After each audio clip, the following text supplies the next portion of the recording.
Hello again, everybody. Welcome back to Dale's Rails, and I hope everybody's doing well out there. Hope you've had a great weekend. I know I had a fantastic weekend myself. I was able to attend our local trade show this year, so we just had it this weekend. And I ran into a few items, more than I'd planned on getting, but it's just kind of the way it works with me. There was just too many things that, I ran into that seemed like a good bargain. So I always like to take advantage of that at a local trade show. If I can get it for less than, from the other sources that I usually buy at from online, on top of that, you don't have to pay shipping or anything like that. So that's always a bonus. So, it's kind of a win-win situation when you're able to get things at a trade show. And, I thought I would take the time to show those to you. So what I have first, I think I'll start, with the items that came up that were relatively inexpensive. I was kind of surprised at one of them here. I mean, this right here is a box car. There's nothing fancy about it. I mean, it's not the, the high dollar one, Rutland. But, I didn't have a Rutland box car, and this one was in really good shape. It's, like I say, it's not a high-end model. It is a Lionel. But there's a Rutland box car on this next item. I was able to get this for like $10, and I was really surprised. I mean, this is a fairly nice Santa Fe Caboose. When I seen it, I looked at it, I couldn't tell if it was dirtied or if it was weathered, and it was both. And, I cleaned it up, and it was pretty bad, weathering, whoever weathered it. I couldn't quite understand, because this is probably a fairly expensive caboose. I haven't looked it up yet to see what this normally costs, but it's got some features to it, like it's lit, but it also has a flashing red light, a Fred, I guess you call it, at the end of the caboose. It's not something I typically have on a caboose, but it's up here at the top. We can run it here in a little bit and see it, but this, unfortunately, I just was cleaning this with some Dawn dish soap like I usually do, and some hot water and a toothbrush. Well, a lot of that weathering they put on must have been something that was easy to come off with water, and it started coming off. It looked like they used black weathering, but, the water quickly turned red, so I was kind of surprised. And apparently they must have used some type of a red paint. I'm not sure what it would have been. I'm going to guess maybe it was a craft paint or something. So, I did take the time because quite a bit of the red was coming off in spots here and there. I mean, you had to rub pretty hard, and I didn't realize probably the reason they did the weathering on this to begin with, because I was kind of questioning why somebody would do that to such an expensive, caboose. I would think this caboose would certainly be a lot more than $10 from Lionel. And so I took and went back over it with some red craft paint of my own and toned that down, because the red was coming off, and you could see where there was worn down spots and white paint here and there throughout. So it's almost like somebody, mainly at the top on each side, kind of just daubed white paint, or else rubbed off the paint down to white, because I thought this was originally molded in red, but I don't know how else you'd get white if this wasn't painted. So I was able to go back in and touch that up. I don't know if you can see on here how much difference there was, but there's a Caboose Rutland box car, and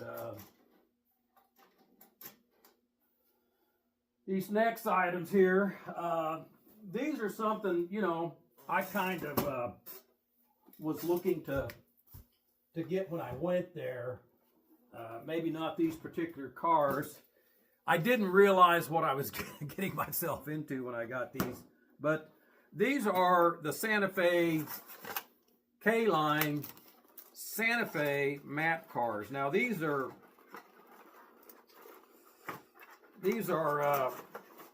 all map cars, and apparently there's quite a few of them. So I'm starting a new reason to collect something, I guess, unbeknownst to me at the time.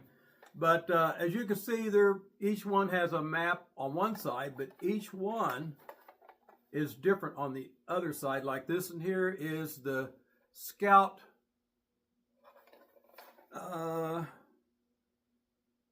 for Economy Travel West. So that's what that one says on it. Each car is going to say something different on one side, and then they're all going to match with the map car on the other side. Now this map car, in case you guys aren't aware, I mean, it starts in Chicago, then to Kansas City, Superior, Wichita, Kansas, Tulsa, Oklahoma, Oklahoma City, goes down south, and Fort Worth, then Dallas, Beaumont, Houston, and Galveston. And then to the west, from Wichita, it goes to Denver, El Paso, Phoenix, Grand Canyon, Los Angeles, San Diego, and San Francisco. So that's kind of neat. It gives you the route that the Santa Fe at the time traveled. If you notice on here, it doesn't say Santa Fe. You know, this is originally ATSS was Atchison, Topeka, and Santa Fe. Of course, that's Atchison and Topeka, Kansas. But most people know the trackage, Santa Fe's trackage never actually made it to Santa Fe, New Mexico. So I thought that was kind of interesting. And that's kind of a theme throughout the railroads anyway, it seems like. You know, just like Frisco was St. Louis, San Francisco. Well, it never did go to San Francisco. It's kind of a puzzling thing. So there's that car. It's kind of hard to tell probably on the camera, but each of these box cars look the same, but they are different shades. So this is a little bit lighter brown than that one. If that shows up on camera very well, maybe that shows up. So this one here is another map car. This is the Super Chief of California. So that's that car. And you know, I got all these cars at a really good price, so I was really pleased with that. You know, I couldn't resist. I just didn't realize, apparently there's 25 of these, and I've got 4. So, you know, I got a ways to go to collect them all. So here's the next one. This is the I don't know if you say that, Capitan or El Captain. And then that's that one, which that was, I'm not sure what number that car is in the series here. This one here shows to be map car 4, another map car. This one is the Chief. So, famous daily Streamliner West. So there's that one. And then,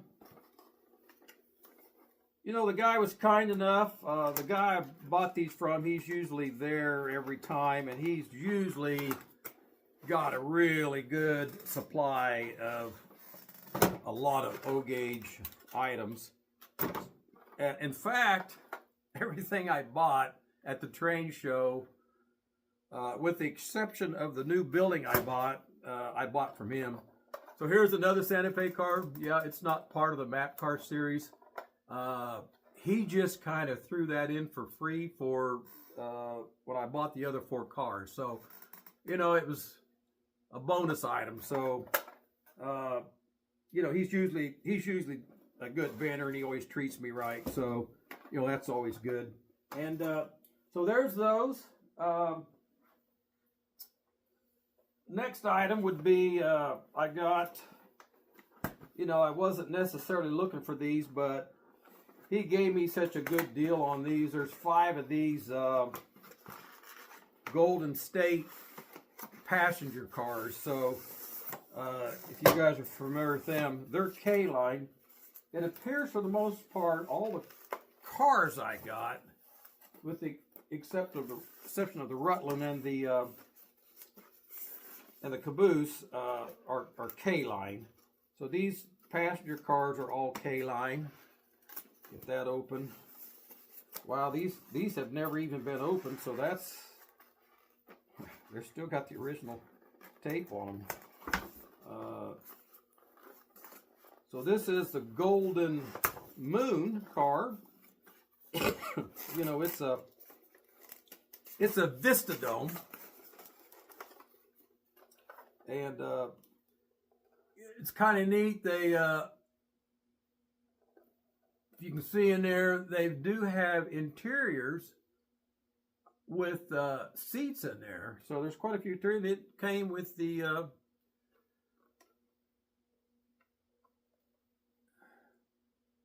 I'm not sure how. I'm not going to mess with that right now. But it came with your I'm drawing a blank what these are called right now. Came with those to put on each end of the car if you want to do that. And then it also came with passenger silhouettes. So I guess you can either run this as a passenger car or possibly put these silhouettes in there. That's something that hopefully they've got instructions here how to take these apart. I'm not seeing any. Oh, I see there. So they must have just a screw on each end. It looks like it's going to take a very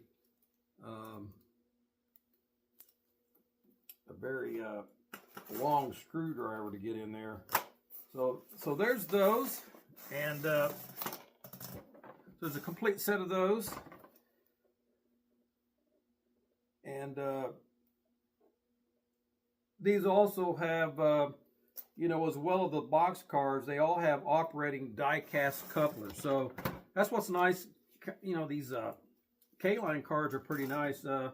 These box cars, they actually have sprung trucks, so that actually work. I noticed this one he gave me, it's got sprung trucks, so it's got springs in there. They just aren't sprung. So it's kind of interesting. They look real similar to the other cars in looks, but except for these cars have 2 springs, and that one has 3. But all these trucks are sprung on here. I know that's really not necessary on a model train. It's not like they're going to worry, but it's kind of cool. I kind of like the idea that they're sprung. I think it's kind of a nice touch. K-line, these trucks, of course, are all metal. Your coupler here is metal. So that's nice. So, they're just pretty nice cars. I know they're not scale or anything. I didn't care about that. I run a lot of 027 anyway. And like I said, there's a set of 5 of these passenger cars. Each one's different. In fact, that was a Vistadome.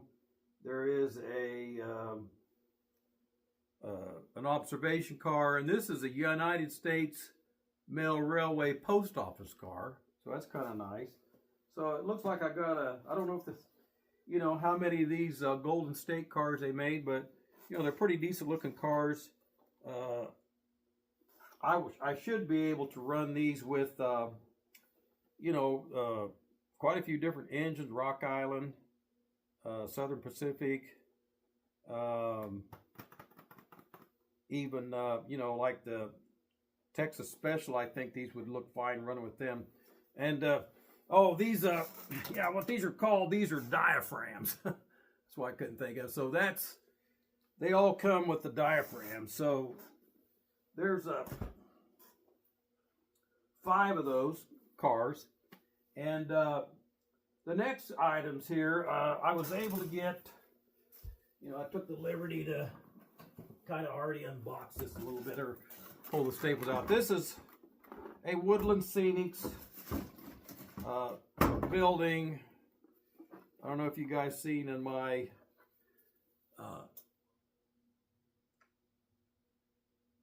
first video that I explained I was an electrician. Well, I kind of had to have this building because it's electrical and plumbing. But so this is another neat structure. I'm going to have to try to find some place to put this on my layout, though. That was something that I knew was going to be an issue because I'm running out of space quick to put anything this size, at least, on my layout. But we got details front, back, and side on here. This is lit, and it does have an interior in here, so when it's lit, it looks like there's stuff on the shelves in there. So, automotive stuff. So there's that little structure. I'm kind of excited about getting that put on the layout pretty soon. And then these next items are actually some engines that I got. And this engine here, it's one of those things that you see it and it's really cheap, so I couldn't turn it down. I do collect the K-Line MP15s. As you can see, this is in pretty bad shape. So this is another item that this was their idea. I'm assuming this is their idea of weathering. I don't have the MP15, so I seen this, and it's kind of like the little ugly lost dog that nobody wants. So I couldn't just leave it there. And for the price he was asking for it was just crazy cheap. So I don't know if you guys can see that. It's a pretty terrible job of weathering. I'm not sure if somebody was trying to weather this or if it looks to me like it was a little too close to the spray booth and it just had overspray on it. That's what it kind of looks like to me. But just judging by some of the other effects on here, I don't know if you can see. I know they were probably trying to weather that because they're trying to simulate, I guess, rust on these trucks and throughout. But if you can see that, it looks like paint overspray on there. That doesn't look like, maybe they thought that looked like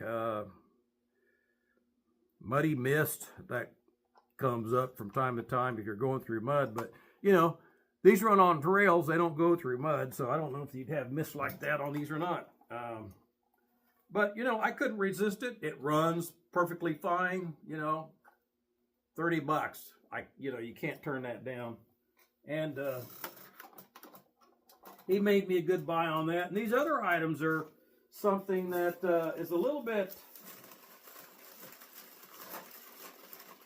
a good fortune type thing. He made me a really good buy on these engines here. They are Williams, or another Williams. This is kind of one of those unicorns, you hear about them, but you just never see them. And I've heard about these. I've explained to you in some of my other videos about the Williams True Blast 2. This engine here, the Santa Fe, is equipped with, I'm going to say, True Blast 2 Plus, which they do have that. And what it does, it simulates engine sounds along with a horn. Now, I don't know if this is supposed to have a bell. I tried it out there at the show just to test it. There was no bell sound. So we'll see here on the layout here a little bit. But, we got a model of a GP9. I don't really have these in my collection. You know, I think I do have a dummy unit that I'm not even sure how I came across that. I think somebody might have gave it to me. But this is an engine that, you know, even General Motors, when they were making this, EMD, claimed that they were making the ugliest engine that would be so ugly that nobody would want to run it on their main line. So that's the GP7, GP9. You know, I know with the Lionel, you pull that dynamic brake housing off, it's a GP7 to them. You stick it back on, it's a GP9. So, which isn't entirely true because there's different things other than that between a GP7 and GP9. But, you know, I'm kind of excited. I've got me a new set of engines, and this engine came with it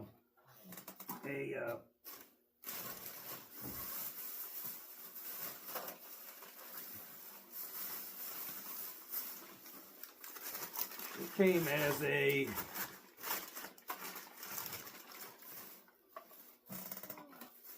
powered and dummy. So the dummy unit has a sound system in it, and then the powered unit, of course, it just contains the motors. So it's kind of interesting. I mean, there was another feature he was telling me about it where these flashing lights, or these lights, these dome lights, he said flash, but you know, I've examined this there and just to see if everything was intact, and there's something I've never seen before anybody do. What's in here is, this is a light, like, I don't know if that's an LED. Looks like it's an encapsulated light. It looks like a little LED. It is wired to a board that's probably the flasher. And then it has wire leads that come off of that goes to something I wasn't sure what I was looking at, but there is no wiring coming off of that to the power pickups. So that's telling me that the flasher's not powered through the Locomotive power pickups. Both of them have the indicator lights on them. So the more I got to looking at that component, because it was stuck into the side of the Locomotive with double-sided tape, so it was kind of hard to see for sure what I was looking at. But the more I got to look, I got one popped off and got to looking at it, and it looks like it's a holder for a watch battery. So I'm a little bit confused on how this works. I don't know, once you put the watch batteries in, if this just flashes forever, because until you take the batteries out, which doesn't make any sense because you'd have to pull the shells on and off all the time to do that. I wouldn't think that's something you'd do every time you run them. But we'll get these on the layout here and try them out here in a little bit. So that's pretty much it. All I got this time, and I think we'll run some of these on the layout. Well, before we get started here, I thought I'd take a little bit of time here to kind of explain to you a little bit on these Williams engines. You know, I've talked about them in the past, but, you know, what I like about these, other than their ruggedness and dependability, you can get into a set of these Williams engines very economical for you guys that are looking to break into the hobby. I mean, this is not the only option, surely, but this is one good option to get some modern can-motored engines. I mean, it's pretty basic. You know, you got your standard looking, really like post-war bayonet-based bulbs in here. But other than that, that's about as far as it goes when compared to the post-war models. To me, these are to the post-war models as far as the dependability and the ruggedness is concerned. These models here are very comparable, I believe, if you want the modern motor. Now, if you notice, these motors are equipped, these happen to be the newer versions because they have these flywheels on the can motors. So not all, just FYI, not all Williams models that you could run across and buy are going to have these flywheels. These flywheels make it a lot smoother running, so it's kind of a necessity, and it's a big deal when you're starting and stopping, so you're not derailing your cars, because that's one of the problems, especially if you're on a transformer that is like an older style ZW transformer that starts like it's, abruptly at 6 volts. That's why I use the, there's several reasons I'll use the CW80 on the more modern engines, just because there's a little bit better circuit protection, in my opinion, on a CW80. It's a little bit more conducive to running, solid state electronic locomotives a little bit more safely. So that's a big factor. It's not to say you can't run this on the ZW. It's just that I know that I can have sometimes an engine short or something short on the rails on the ZW, and it might take a while before it pops the circuit breaker. Well, not a good thing when it comes to these circuit boards. Saying that, these are pretty rugged boards. These are the ones with the tracks instead of the relays. I'd rather have the relay type reversing sequencing, but these are fine. I mean, these tend to be pretty rugged. I mean, as compared to, say, a cheaper set, if you want to break into the hobby, like compared to Menards. I don't know if I would say these are higher quality necessary, but they certainly are more proven. I'll put it that way. We kind of know these have been around long enough now. The biggest issue in this engine is going to be these circuit boards. It's not saying these motors can't go bad too.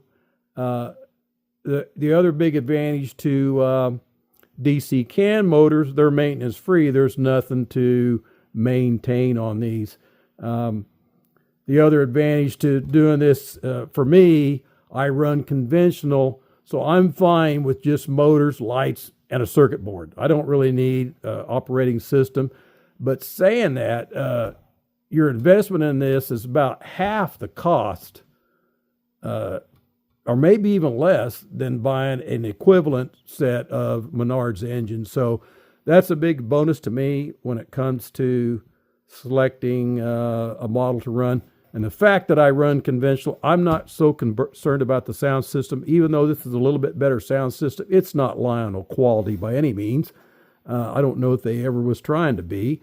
It is a little bit better than their True Blast 2. At least it doesn't have the crossing horn that you don't have really much control over. So it interacts with the horn button a little bit more like a Lionel, where you just push it and release, whereas the True Blast 2, you just push it, and then it just on its own goes through a sequence, and you can't shorten it or lengthen it or anything. It's just going to go through a sequence. So there's that. But another nice thing to getting into these more modern can motor locomotives, in my opinion, is if you decide later on to that you want to go to some type of control system, say a Lionel or an MTH or even Blue Nami, these are ideal candidates for that type of upgrade, just because of these AC/DC can motors here.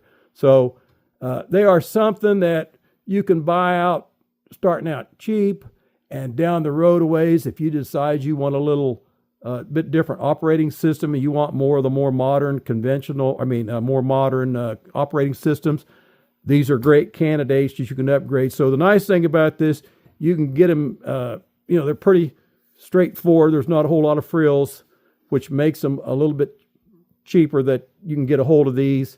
And then you can always upgrade them to sounds and operating systems if you want to go that way. And that way you don't have near as much invested in it, because these operating systems, you know, whether you buy a Lionel or Blue Nami or MTH, they're all around about $200. So you kind of have to factor that into the cost of the engine, in my opinion, if you plan on selling it. You know, if you get into this hobby, most operators or people that's in the hobby are going to, you know, are getting in this not with the intention to make it a bunch of money. You know, we're getting into it because we like the you know, collectability and operations of model trains and building a model railroad. So that's, you know, first and foremost, that should be a consideration when you're going in and investing in these. So it's not like you're really trying to invest in these to get your money back. But, you know, it doesn't hurt to, you know, to start, in my opinion, as low as you can. I don't consider myself cheap. I just consider myself frugal. And there is a difference. So enough of that. Let's try to run this engine around the track a little bit, show you that what I was talking about. There's that flashing light in there, a little bit unusual. It's like that's not wanting to stay in place. A stickiness on the two-sided tape does a better job sticking to my finger than it does to the component. Get this to go back on. Trying to do that one-handed. Okay, so that's back on. It doesn't really need to have it screwed back on to run it.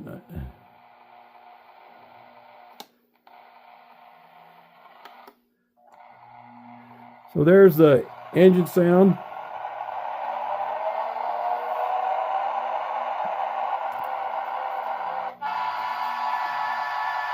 That's the horn. Nice characteristics about these DC can motored engines. They just run so nice and smooth once they've been lubed.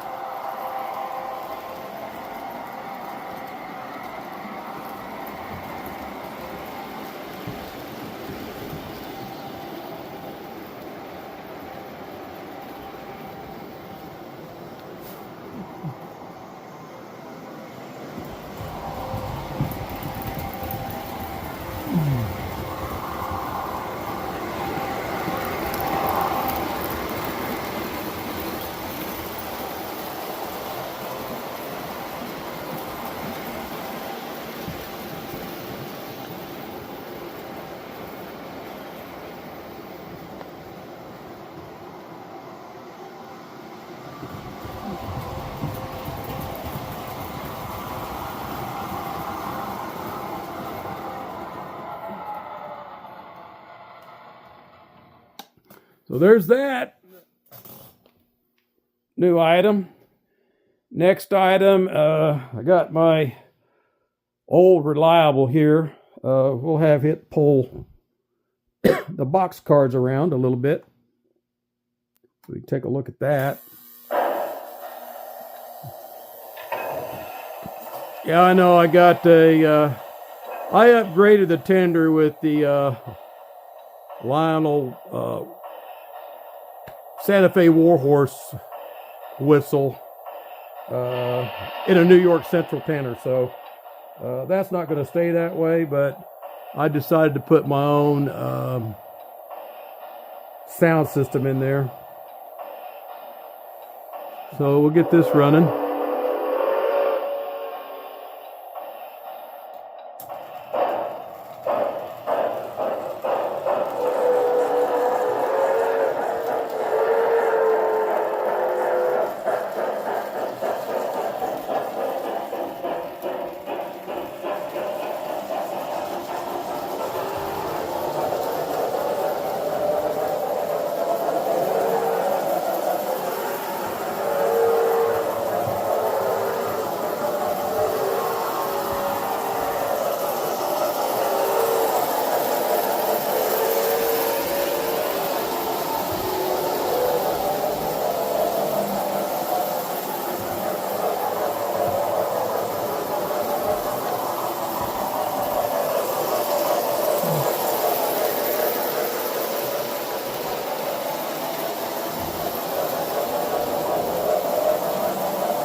Okay, for the next items I purchased,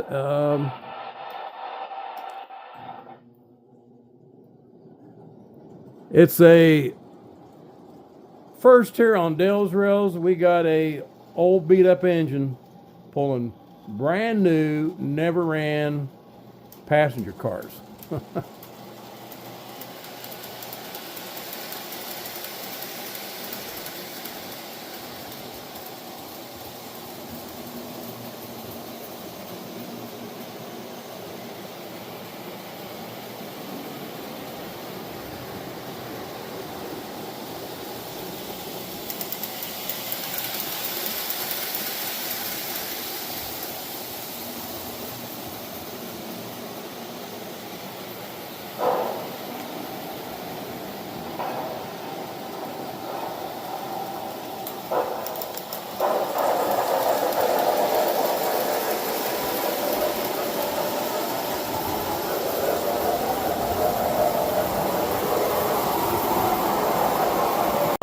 Okay, I think we can do a little bit of a nighttime running here.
Well, there you are, guys. I've got